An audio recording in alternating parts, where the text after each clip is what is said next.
നവ്യ ഹരിദാസിൻ്റെ തെരഞ്ഞെടുപ്പ് പ്രചാരണം പുരോഗമിക്കുകയാണ്. ആർച്ച് ബിഷപ്പ് വർഗീസ് ചക്കാലക്കലിനെ കാണാൻ വേണ്ടി എത്തിയതാണ്. എന്താണ് പിതാവ് പറയുന്നത്?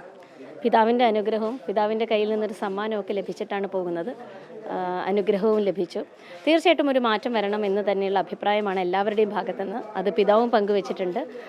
എന്ത് തന്നെയായാലും നമ്മുടെ നോർത്ത് മണ്ഡലത്തിൻ്റെ വികസന കാഴ്ചപ്പാടുമായിട്ട് മുൻപോട്ട് പോകുന്ന ഈ പ്രയാണത്തിൽ കഴിഞ്ഞ 5 ദിവസക്കാലത്തെ പര്യടനത്തിൻ്റെ അനുഭവത്തിൻ്റെ വെളിച്ചത്തിൽ തീർച്ചയായിട്ടും ഒരുപാട് കാര്യങ്ങൾ നോർത്ത് മണ്ഡലത്തിൽ ചെയ്ത് തീർക്കേണ്ടതായിട്ടുണ്ട്.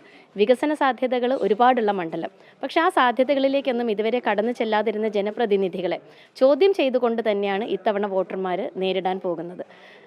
ഈ കാലങ്ങളായിട്ടുള്ള പ്രകടന പത്രികയിൽ ഒതുങ്ങി നിൽക്കുന്ന പല കാര്യങ്ങളും ഇന്ന് നമുക്ക് സാധാരണക്കാരെ സംബന്ധിച്ചിടത്തോളം അവർക്ക് കിട്ടേണ്ട ആനുകൂല്യങ്ങളെല്ലാം തടയിട്ടുകൊണ്ടും അവർക്ക് ലഭിക്കേണ്ട വികസന പ്രവർത്തനങ്ങൾ നമ്മുടെ നഗരത്തിലേക്ക് എത്തിക്കാതെ ഇതിൽ നിന്നെല്ലാം വിഭിന്നമായി നിന്നുകൊണ്ട് സ്വാർത്ഥത മാത്രം നിലനിർത്തി പോകുന്ന ഒരു സമൂഹമായിട്ട് നമ്മുടെ ഇവിടെയുള്ള ഭരണപക്ഷം മാറുമ്പോൾ തീർച്ചയായിട്ടും ഒരു മാറ്റം ജനങ്ങൾ ആഗ്രഹിക്കുന്നുണ്ട്. ആ മാറ്റം ഞങ്ങളിലൂടെ നോർത്ത് മണ്ഡലത്തിൽ സാധ്യമാകുമെന്നുള്ളതാണ് എല്ലാവരുടെയും വിശ്വാസം.